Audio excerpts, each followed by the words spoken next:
Assalamualaikum warahmatullahi wabarakatuh. Selamat sore teman-teman semua. Yang saya hormati Bapak Muhammad Naufal Patiroy SPD MPD selaku dosen serta teman-teman sekalian yang saya banggakan. Perkenalkan, saya Muhammad Rafael Gibaneros selaku moderator pada presentasi kelompok 4 sekaligus bagian dari kelompok 4. Adapun anggota kelompok 4 yaitu Rifki Andrul, Aulia Sudirman, Aquilita Damayanti Nurhan, Nur Indah Pratiwi, Muh Agung M, dan yang terakhir Muh Zaki Mubarak Ikhwan.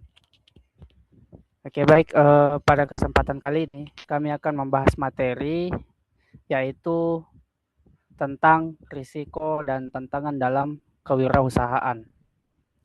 Nah, adapun pembahasan yang akan disampaikan terdiri dari 3 bagian utama, yaitu yang pertama risiko usaha, yang kedua cara mengatasi kegagalan usaha, yang ketiga cara menghadapi persaingan. Baik, tanpa berlama-lama, mari kita masuk ke sesi pemaparan materi. Kepada pemateri pertama, saya persilakan.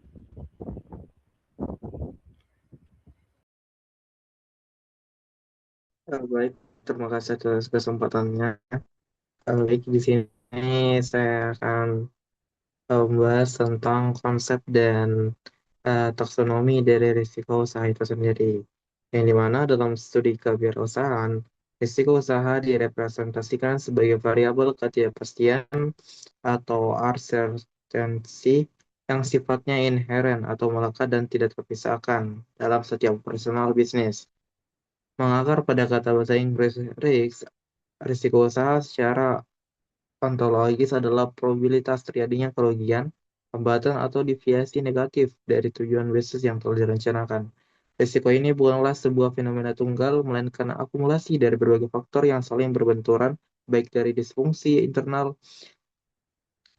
seperti kapabilitas manajemen, kendala teknis, dan arus kas, maupun volatilitas eksternal misalnya fluktuasi ekonomi makro, anomali iklim, dan perubahan struktur hukum.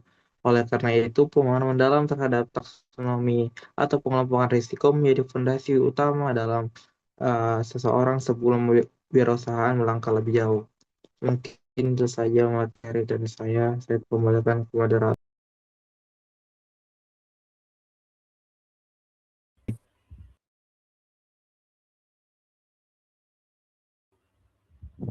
Oke baik, saya persilakan untuk pemateri kedua.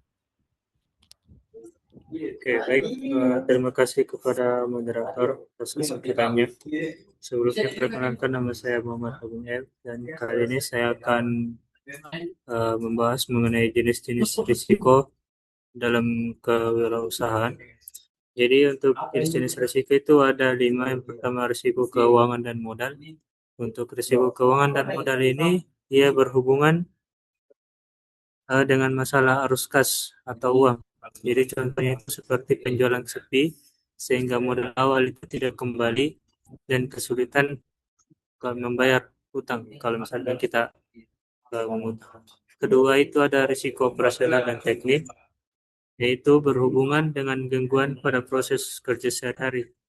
Jadi contohnya itu seperti mesin produksi itu tiba-tiba rusak atau karyawan melakukan kesalahan kerja, atau kita bisa sebut human error. Kemudian yang ketiga itu ada risiko pasar. Untuk risiko pasar ini ia berhubungan dengan kondisi pembeli dan persaingan. Contohnya itu seperti selera konsumen yang berubah-ubah, muncul tren baru, atau ada pesaing yang menjual produk lebih murah. Risiko keempat itu risiko perusahaan atau yang berhubungan dengan reputasi, yaitu di mana nama baik atau citra bisnis. Contohnya, kualitas produk menurun sehingga pelanggan kecewa dan meninggalkan ulasan buruk pada perusahaan kita. Kemudian risiko yang terakhir yaitu risiko hukum, yaitu berhubungan dengan aturan dan perundang-undangan. Contohnya itu seperti terkena denda atau usaha ditutup karena melanggar izin pemerintah atau hak cipta.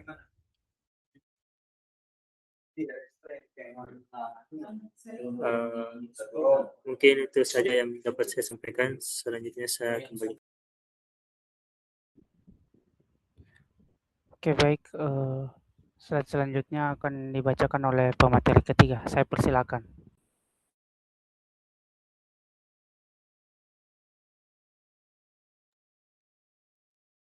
Baik, tadi kita telah membahas mengenai berbagai risiko yang mungkin terjadi. Nah, mungkin sekarang pertanyaannya itu bagaimana jika kegagalan itu benar-benar menimpa bisnis kita? Nah, gagal itu hal yang manusiawi dalam kewirausahaan, tapi yang membedakan pengusaha sukses dengan yang tidak adalah kemampuan untuk bangkit secara sistematis. Di sini kita akan membahas 6 langkah-langkah mengatasi kegagalan. Yang pertama adalah pendekatan mental dan teoritis. Langkah paling awal tidak dimulai dari teknis atau modal, melainkan dari cara berpikir kita. Tanpa mental yang kuat, strategi apapun akan sulit dijalankan. Nah, di sini ada 2 pondasi utama. Hal yang pertama yang harus kita lakukan adalah reorientasi jiwa kewirausahaan. Kita perlu mengubah sudut pandang. Jangan melihat kegagalan sebagai akhir dari segalanya, tapi lihatlah sebagai sebuah sekolah atau laboratorium untuk belajar. Di sini kita melihat diri untuk lebih tangguh dan belajar cara mengelola risiko dengan lebih matang di masa depan. Selain cara pikir, kita juga butuh pegangan nilai, yaitu perspektif etika dan spiritual. Saat bisnis jatuh, jangan sampai integritas kita juga jatuh. Tetaplah bersikap jujur dan pegang kepercayaan orang lain. Reputasi yang terjaga akan memudahkan kita untuk mendapatkan bantuan atau cari partner baru saat ingin memulai kembali. Yang kedua adalah analisis akar masalah. Setelah mental kita sudah stabil, barulah kita bisa berpikir dengan jernih untuk membedah apa yang sebenarnya terjadi. Kita boleh hanya menebak-nebak, tapi harus menganalisis secara mendalam. Fokus pertama kita adalah melihat ke dalam, yaitu melalui identifikasi kesalahan manajemen. Coba cek kembali cara kita mengelola tim, mengambil keputusan, atau strategi pemasaran yang kita jalankan. Seringkali kegagalan terjadi karena kesalahan manajemen yang terus kita ulang tanpa kita sadari. Setelah itu, kita juga harus melihat faktor dari luar, yaitu evaluasi faktor ekonomi. Kadang kondisi pasar memang sedang berubah atau ekonomi sedang sulit. Dengan mengevaluasi faktor luar ini, kita bisa menyesuaikan biaya operasional kita agar lebih masuk akal dengan kondisi lapangan saat ini. Langkah yang ketiga adalah strategi manajemen risiko. Jika penyebab kegagalannya sudah jelas, kita butuh sistem supaya tidak jatuh di lubang yang sama untuk kedua kalinya. Kita bisa menggunakan standar manajemen risiko yang teratur. Proses ini dimulai dengan langkah penilaian risiko. Kita harus memetakan semua kemungkinan masalah yang bisa muncul lagi. Kita atur seberapa sering masalah itu terjadi dan seberapa besar dampaknya bagi bisnis kita jika hal ini terulang. Dari pemetaan tersebut, kita ambil tindakan yang disebut dengan perlakuan resiko. Kita bisa melakukan mitigasi, yaitu memperbaiki cara kerja agar resiko berkurang, atau melakukan transfer, misalnya dengan menggunakan asuransi atau bekerja sama dengan mitra bisnis untuk berbagi beban risiko. Agar strategi ini terus berjalan, kita perlu melakukan yang namanya monitoring berkelanjutan. Artinya, kita harus selalu memantau bisnis kita secara rutin, jangan menunggu masalah besar datang baru bertindak, tapi deteksi bibit masalahnya sejak awal. Selanjutnya nomor 4 ada restrukturisasi dan penanganan finansial. Salah satu dampak paling berat dari kegagalan adalah masalah keuangan, terutama kalau kita punya utang atau modal yang menipis. Ada beberapa cara teknis untuk menyelamatkannya. Nah, jika masalahnya adalah beban utang yang terlalu berat, kita bisa mencoba rescheduling. kita bicara dengan pihak pemberi pinjaman untuk meminta perpanjangan waktu pembayaran. Tujuannya supaya cicilan per bulannya jadi lebih kecil dan bisnis kita punya napas untuk berjalan lagi. Cara lainnya adalah dengan melakukan reconditioning. Kita bisa menegosiasikan ulang syarat-syarat pembayaran lainnya, misalnya meminta keringanan bunga atau perubahan syarat-syarat yang lebih ringan sesuai kondisi keuangan kita sekarang. Jika kondisi memang butuh perubahan total, maka solusinya adalah restructuring. Jadi kita atur ulang total komposisi modal dan operasional kita. Fokus utamanya adalah menyelamatkan arus kas atau cash flow supaya uang yang masuk tetap cukup untuk menjalankan operasional sehari-hari. Selanjutnya nomor 5 ada adaptasi di era digital dan society 5.0. Jadi di zaman sekarang banyak bisnis gagal karena mereka kaku dan tidak mau berubah mengikuti teknologi. Jadi solusi untuk bangkit adalah dengan beradaptasi. Langkah nyata yang bisa diambil adalah melalui transformasi digital. Kita harus mulai menggunakan teknologi. Kalau sebelumnya jualannya konvensional, mulailah masuk ke marketplace seperti Shopee dan lain-lain. Gunakan media sosial atau manfaatkan AI untuk membantu pekerjaan agar lebih efisien dan hemat biaya. Selain alatnya, kita pun bisa sifat sifat kita pun harus berubah menjadi kemandirian dan agilitas.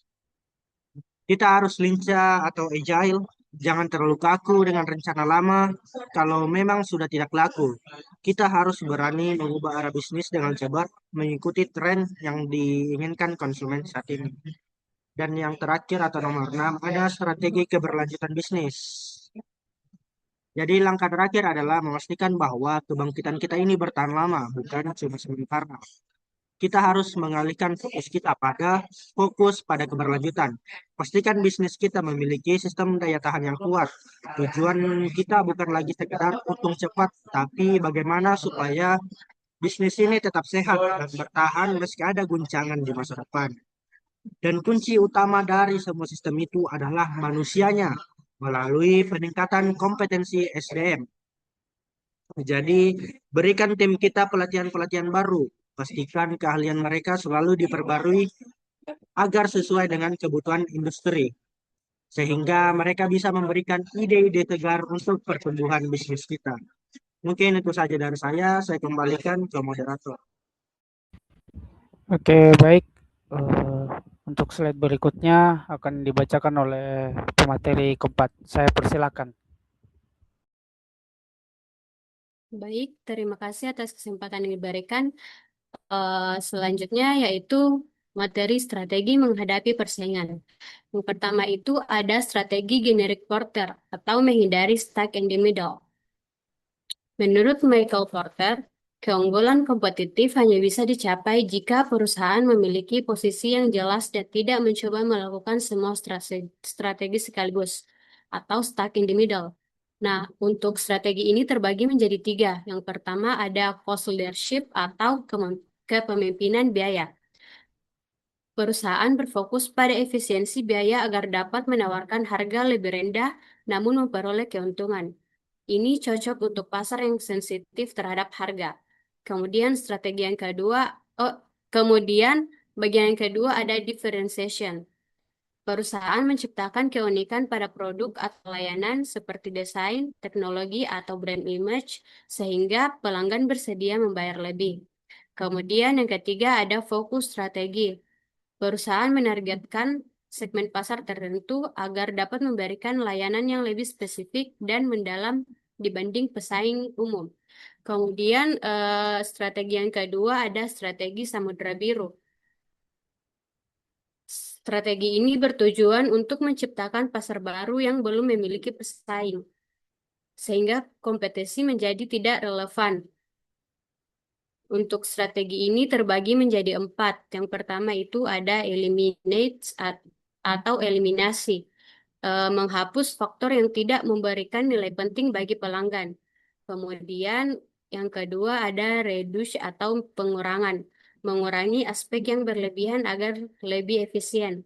Kemudian yang ketiga ada rise atau meningkatkan hal-hal yang benar-benar penting bagi pelanggan. Kemudian ada create atau menciptakan nilai atau fitur baru yang belum ada di pasar.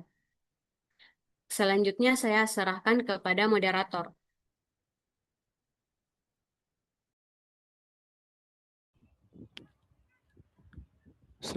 Untuk slide berikutnya akan masih dibacakan oleh pemateri keempat. Saya persilakan kepada Kulita. Baik, terima kasih. Selanjutnya ada strategi yang ketiga, ada analisis navigasi bisnis atau SWOT, SWOT, dan pastel. Terbagi menjadi dua bagian. Yang pertama ada SWOT, merupakan faktor internal yang bisa dikendalikan. Ini mencakup apakah organisasi memiliki staf ahli, teknologi yang mumpuni, atau justru memiliki keterbatasan modal dan infrastruktur yang sudah tua. Yang kedua, ada opportunities atau peluang dan ancaman yang merupakan faktor eksternal di luar kendali organisasi. Peluang ini bisa berupa tren pasar atau perubahan gaya hidup masyarakat, sedangkan ancamannya bisa berupa munculnya persaingan agresif atau perubahan kebijakan ekonomi. Yang kedua ada pastel atau analisis lingkungan makro. Alat ini membantu perusahaan melihat gambaran besar melalui berbagai sudut pandang. Yang pertama ada teknologi yang memantau apakah ada perkembangan seperti kecerdasan buatan atau AI atau atau otomatisasi yang dapat mendisrupsi cara bisnis bekerja. Yang kedua ada legal atau hukum yang bertugas memastikan apakah ada aturan baru, regulasi ketenagakerjaan atau undang-undang perlindungan data yang membatasi operasional. Analisis ini memastikan strategi perusahaan tetap relevan dan tidak bertabrakan dengan hukum maupun perkembangan zaman yang terus bergerak.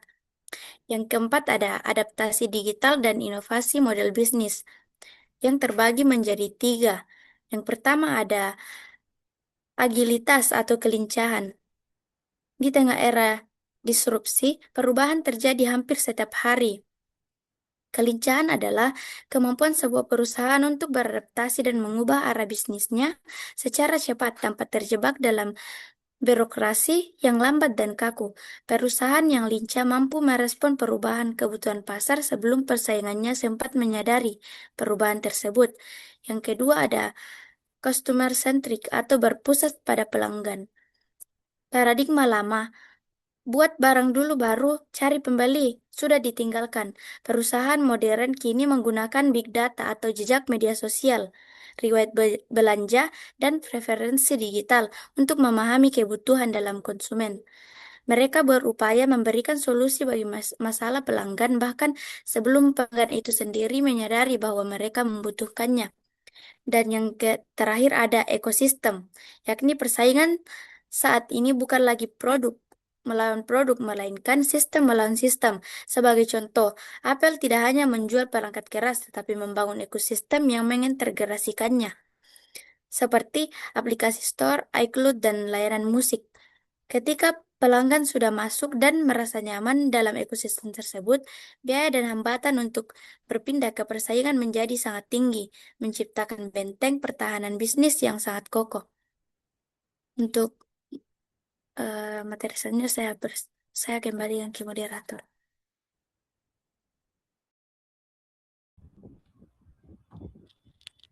Baik, terima kasih kepada pemateri atas pemaparan yang telah disampaikan.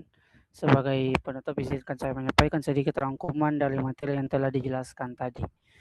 Nah, dari pembahasan tadi, kita telah memahami berbagai jenis risiko dalam usaha, mulai dari risiko keuangan, operasional, pasar, hingga hukum.